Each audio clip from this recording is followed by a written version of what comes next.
नमस्कार।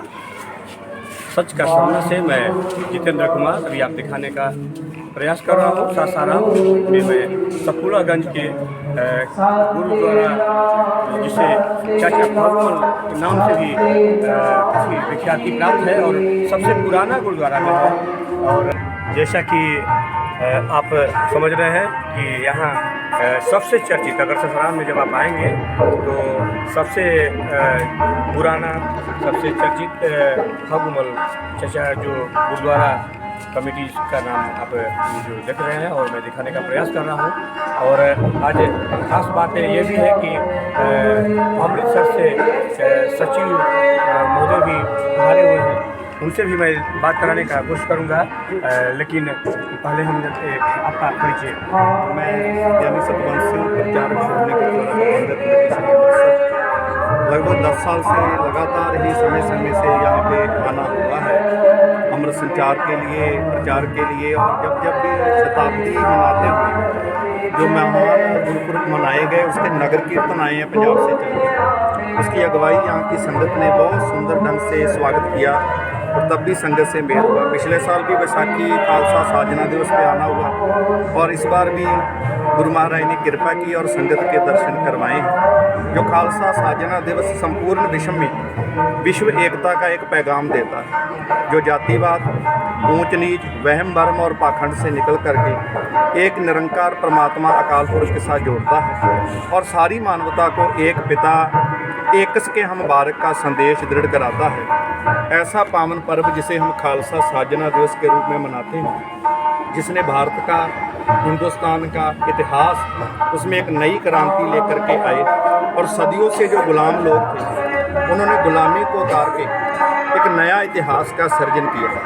ये खालसे की अगर साजना ना की जाती, गुरु गोविंद सिंह महाराज जी का अवतार ना होता, तो हम लोग पढ़ते हैं ये देश देश ना होता अगर पिता दशमेश ना होता। सो आज केवल सिखों के लिए ही नहीं, संपूर्ण विश्व के लिए ये बहुत ही पवित्र दिन है जिस दिन खालसा की साजना हुई। और इस खालसा को गुरु साहब ने ऐसा सम्मान दिया जिसके बारे में खुद गुरु गोविंद सिंह जी महाराज कहते हैं, खालसा मेरो रूप है खास, खालसे मैं हूँ करो निवास। तभी हम सब लोग गाते हैं, वाहो वाहो गोविंद सिंह आपे गुरु चेला। वो गुरु भी हैं और चेला भी है। ये गुरु शिष्य की परंपरा में अभेदता, एक मिकता जो हासिल हुई है, ये सारे भेद खत्म करके निरंकार के साथ जोड़ के जो खालसा शब्द दिया, खालसा का मतलब शुद्ध, निर्मल, पवित्र भी है।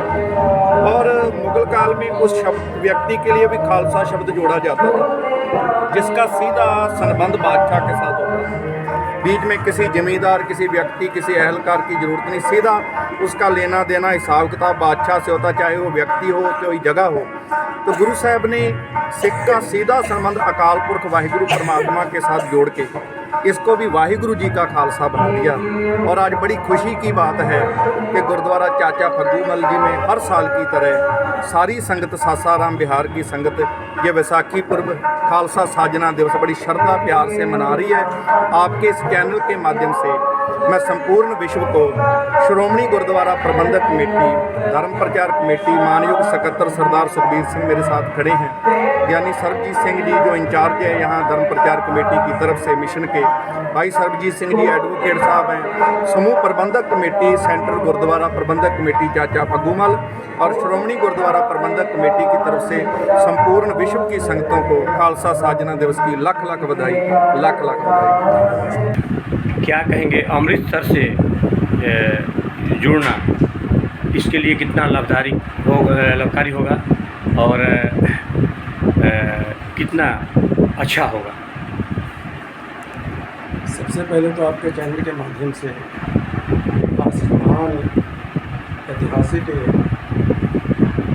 वैसाखी पर्व पर संपूर्ण विश्व को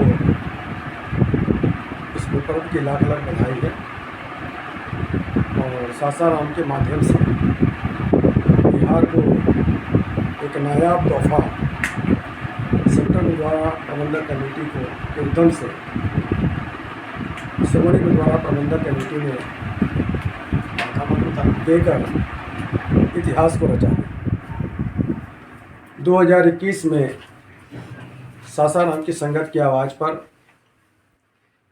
हम लोगों ने इस गुरुद्वारा साहिब को श्रोमणी गुरुद्वारा प्रबंधक कमेटी की अगुवाई में जोड़ने के लिए प्रयास किया था। कारण था कि बिहार का एकमात्र स्थान है ये, जहाँ सदियों से पंथ की सर्वोच्च संस्था श्री अकाल तख्त साहिब की मर्यादा के साथ ये गुरुद्वारा साहब जुड़ा हुआ है।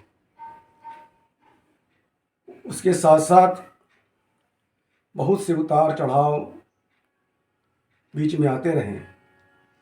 इन सबों को मद्देनज़र रखते हुए संगत के बुद्धिजीवी वर्ग के लोगों ने हमेशा ये प्रयास में लगे रहे कि भविष्य के लिए इतनी बड़ी संस्था जो सासाराम के अंदर कायम है, इसको किसी स्थान से जोड़ा जाए, ताकि इसकी पवित्रता जो बनाई गई है, यहाँ से कर्मकांड को हटाया गया है,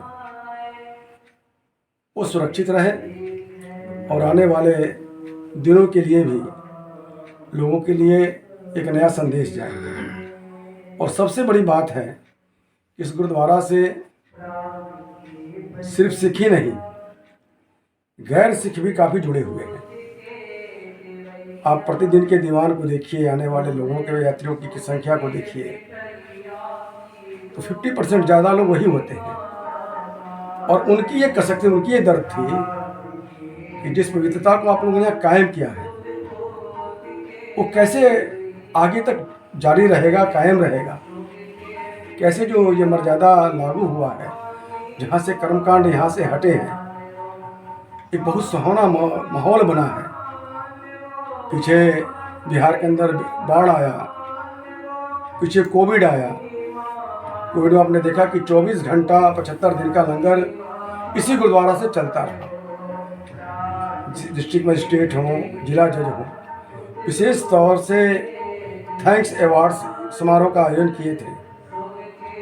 और उन्होंने इस बात को कहा कि फ़ख्र है कि यहाँ सिख समूह के ऐसी कमेटियाँ भी हैं जो सचमुच में मानवता की सेवा में समर्पित हैं। इन सबको देखते हुए हम लोगों का ये प्रयास था कि किसी भी तरीक़ा से हम लोग अपने सर्वोच्च संस्था, जो दुनिया की सबसे बड़ी संस्था है पंथ की, उससे हम लोगों का भी जुड़ने का मौका मिले। ये प्रयास आज रंग लाया है। और इस प्रयास के बाद जो यहाँ मिलने वाली बात आपने कहा, क्या मिलेगा? सबसे बड़ी यहाँ एक बात है कि गुरुमत का प्रचार प्रसार होगा। गुरुमत का प्रसार होने का मतलब है कि जो सेवा संभाल करने की जो विधि है, इसमें और सरलता और निष्पक्षता की धारा और बढ़ेगी। एजुकेशन के मामला में श्रोमणी गुरुद्वारा प्रबंधक कमेटी बड़ी ऊंची सोच रखती है। उस सोच